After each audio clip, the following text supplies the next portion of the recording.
Pursuit by Don H Thompson, Detective Fiction Weekly, the 24th of September, 1927. Far down the muddy road, he saw the eyes of an approaching car blinking through the rain as it snorted its way toward the farm. Cyrus Steep took off his frayed alpaca coat, hung it in the steel locker, donned the shiny blue serge, and threaded his way through the great marble lobby of the First National Bank. The gilt hands of the clock over the doorway pointed to 4.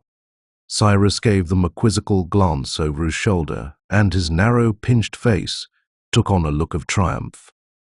"No more watching the clock," he said to himself. "No more slaving for half what I am worth." His bony hand strayed to his hip pocket and touched a package resting there. $50,000, and safe as a church. He came abreast of the railing that surrounded the heavy mahogany desk of the dignified Horace Winston, president of the institution. Winston, at that moment, was sitting with his long nose deep in a little book. "The old fish," muttered Cyrus. "Ice water for blood he's got." Winston looked up jerkily. His cold grey eyes fixed themselves upon Cyrus, Steep like twin gimlets. Then he nodded and said in a dry, metallic voice, "Good day, Mr. Steep. Good day." "Sir," said the teller, and passed out through the archway into the swirl of the homeward-bound thousands, the blood pounding in his wrists and temples, his mind a riot of confused thoughts. Why did he look at me like that? Cyrus demanded of himself. Then, with a sudden sputtering fear, suppose he knows. Maybe he is having me watched. No. He couldn't know. It's safe as a church, he told himself again. Steep drifted along with the rush of traffic, a drab little man who had been at the bank for 20 years. Stuck in a cage like a monkey in the zoo, handling vast sums of money for a monthly pittance that provided him with a furnished room enough to eat and an occasional cigar. He had seen in his time at least 20 younger and, in his mind, less competent men promoted over his head, while he had languished at the same old job, doing the same old thing day in and day out. A dependable man, Mr. Winston had said of him. Honest, hard-working, and dependable, but no punch, no initiative. I'm afraid he's as far now as he'll ever get. Steep had overheard that estimate of his abilities. He laughed a dry laugh, like the rustle of seared leaves as he thought of it now. No punch, eh? He said to himself. I wonder how he'll take the knockout. It was a pleasant thing to speculate upon. Cyrus grinned as his mind enacted the scene. $50,000 gone. Cyrus Steep, the old dependable teller, missing. Lord Winston would throw a fit. He would tear his hair and yell for the police. He would offer a reward, and a reward would draw a flock of sleuths to the money trail. If he hadn't been so tight, quavered Cyrus, this wouldn't have ever happened. But no, he had to grind me down, keep me on the job for nothing. Promote the slick-haired kids. He's getting just what is coming to him. Cyrus stopped and stared into a shop window filled with shoes. Indecision held him there, wavering. He could take the money back. Nobody would ever know. He would be right where he started. It wasn't too late. Damned if I do, he grated. Then he shook himself and hurried on. From the corner of his eye, he saw a large, heavy man dogging his steps. The man wore square-toed shoes and a derby hat, articles which brought associations of coats and stripes before his mind. He came to a motion picture palace where an electric sign winked a message which he did not even try to read. He bought a ticket, held it in one hand, and went within. Heads bobbed. Countless feet tramped over the thick carpets. The orchestra blared under a spray of rose-colored lights. But Cyrus hardly knew what was going on. The friendly blackness renewed his waning courage. There was no sign of the man with the square-toed shoes. Perhaps he was waiting at the door. The thought soothed the little teller until the man beside him turned and peered at him curiously. At 7 o'clock he left the theatre and strayed into a dimly lighted street, walking fast as he pondered his next move. He realized now that he had planned his act badly. He had simply made up his mind to take the money. Where he was going with it, except that he had a vague idea of going to Canada, had not entered into his calculations. But he must decide now. Time was precious. He thought of a farm 2 hours from the city, where he had once spent a brief vacation. It was a desolate spot, far from the doings of his world. He would be safe there. Later, he could make his way into Canada and lose himself under another name.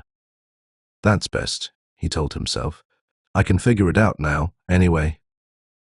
He turned toward the railroad station, stopped, then retraced his steps. The trains would be watched. He got on a streetcar bound for a suburban depot. It would be safer. When he got off the car, a new possibility came to him and sent a shudder down his spine. Suppose he should be held up and robbed. He looked into the faces of the frowsy bums who lined the curb. Any one of them would be capable of doing the job.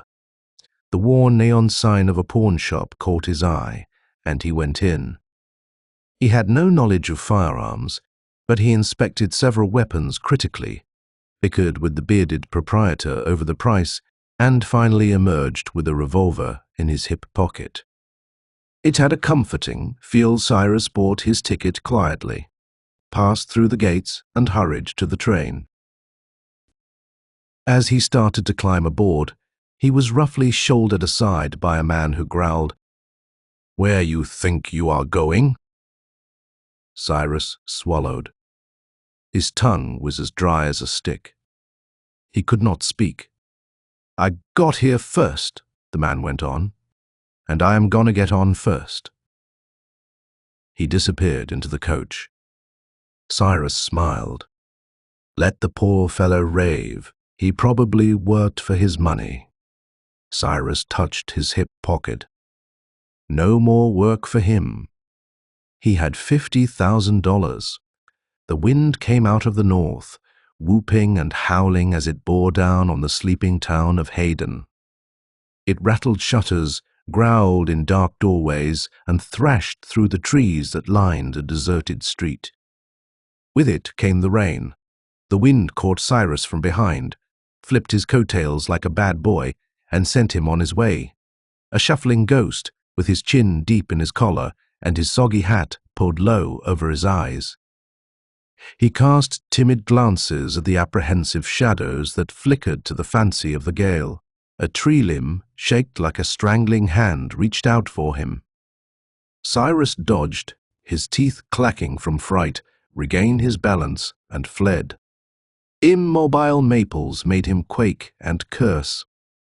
Stirring bushes brought the cold sweat to his forehead. A dog, rooting in a hedge, caused him to start. The tiny waiting room at the railroad tracks had been deserted. There was no human being within sight, so there was nothing to do but walk the 4 miles to old man Shevlin's lonely farmhouse. "God," said Steeplow in his throat. "I didn't know it would be like this." His voice sounded small and far away to his own ears. He was in the open now on the boggy country road, and his shoes made sucking noises in the mud. The trees had thinned out, but the wind made mournful sighing noises in a field of waving grain. On a far ridge, the lights of a train twinkled for an instant and were lost in the shadows. Cyrus wished that he was safely abed in some dark sleeping car, speeding away to the ends of the earth. What fool notion had ever brought him to this God-forsaken place? A flash of lightning between the oily black clouds revealed the Shevlin homestead. Cyrus stumbled to the front porch and beat upon the door with his fists. After a minute's deadly silence, an angry voice boomed. "Who is it pounding on doors at this hour of the night?" "Me," retorted Cyrus weakly. Cyrus Steep. The door was flung open. Old man Shevlin himself stood there, holding a smoking lamp, his long white nightgown flapping about his bony ankles. "What do you want?" he demanded. "Don't you know me? I am Cyrus Steep, the man who was here for his vacation last year, remember?" Shevlin's fierce eyes smoldered with suspicion. "What are you doing here now?" Cyrus had regained some of his confidence. He straightened himself with an effort, pulled at his dripping clothes, and replied, "I decided at the last minute to take my vacation early this year. I didn't have time to let you know. I just hopped on the train and came out. Thought, of course, that I could get a horse and buggy, but I couldn't, so I walked. I was determined to get here tonight." "Hump," said Old Man Shevlin. "Wait, come in. We ain't fixed for boarders yet, but I guess Ma can take care of you all right." He stared at Steep keenly. "A good hot cup of coffee wouldn't hurt you right now. You look all tuckered out." "I am," said Cyrus wearily. Later, he sat in the kitchen and dried his clothes, and drank the fresh, strong coffee made by Ma Shevlin. It renovated his nerves and gave him new confidence in himself. He patted the package of bills with an air of assurance. He had negotiated the first part. The rest would be easy. "Curious time to go vacationing," said Shevlin, sitting with his slippered feet on the oven door. "What is there to do at this time of the year?" "I needed a change," smiled Cyrus. "I was getting stale on the job. It makes little difference to me what I do. Just want to be away from everything. By the way, do you get the city papers in Hayden?" "Nope. Folks out here aren't much on reading. A fella came through here and tried to sell 'em the papers, but he couldn't make a go of it." Cyrus sighed with relief. He confidently expected his picture to appear on the front pages of the metropolitan papers on the morrow. "Oh well," he said, "I guess I'll be better off cut off from things entirely." "Probably," agreed Old Man Shevlin, when the coffee pot was emptied. Cyrus was shown to his room and began to peel off his mud-stained, wrinkled clothing. Old Shevlin hesitated in the doorway. "Didn't bring no luggage?" "No," retorted Steep, exasperated by the man's persistence. "As I explained, I made up my mind in a hurry and had to catch the train. I didn't have time to go to my rooms for my things. I'll make out all right." The farmer wagged his head, turned away, and closed the door. The affair had attracted attention. Sooner or later, someone would be suspicious. Sooner or later, they would catch him, unless he used his wits. What an awful fool he had been. This was the last place in the world for a fugitive, this lonely farmhouse with suspicious, prying people. Downstairs, a telephone bell jangled nervously. Cyrus felt the loose flesh on his backbone creep. What could this be? He was at the door, listening intently. Old Man Shevlin, muttering curses, was padding over the kitchen floor in his bare feet. "Hello," he boomed into the phone. "Yes, so come on up. I'll help you do the job." "What's that?" "Sure, I got a shotgun." He hung up and moved away into the back part of the house, and Cyrus heard him fumbling in a drawer. The little teller sat shivering and trembling on the bed. He was lost. Shevlin was probably sitting outside the door at that very minute with a weapon in his hand, waiting to take the life of the man who dared to steal $50,000 from the great First National Bank. And when the deed was done, the farmer would get a reward for making an end of a desperate criminal. "Blood money," said Cyrus aloud. "Ma won't do it for the blood money." The wind struck a loose end of metal guttering, and it vibrated like a harsh harp. Downstairs, Cyrus heard sounds of pattering feet, hoarse whispers, and the rattling of chains. A half-hour passed. The teller staggered to his feet and looked out the window. Far down the muddy road, he saw the twin eyes of an approaching automobile blinking through the rain as the machine ground and snorted its way toward the farm. A posse. Cyrus shivered, as if with the ague. He might be hanged to one of those dark, naked trees. The house door banged open. "Hello, Sheriff," said someone. "Well, come on, let's go get our man." "Sheriff, our man." The words burned themselves into Steep's muddled brain. In a frenzy of fright, he tore the window open and leaped out on the roof. For a moment he stood there, staring down into the blackness. Then he jumped. He landed with a breathtaking jar, scrambled to his feet, and stood poised for flight. The door opened again. A swath of yellow light cut the darkness of the yard. The sheriff and his men, followed by Shevlin, who carried a shotgun, came out. With a high-pitched shriek of terror, Cyrus Steep fled into the woods. Dank leaves bogged beneath his feet. Twigs snapped, bushes crashed, and stones rolled, gasping and tripping as he lunged onward. Cyrus heard the noises of the pursuit behind. He saw winking lights, caught fragments of rough talk and many voices. He came to a thickly wooded hill and climbed higher and higher. Rapidly he felt the strength leaving his legs. He was gasping like a fish on the bank. He could not go much farther.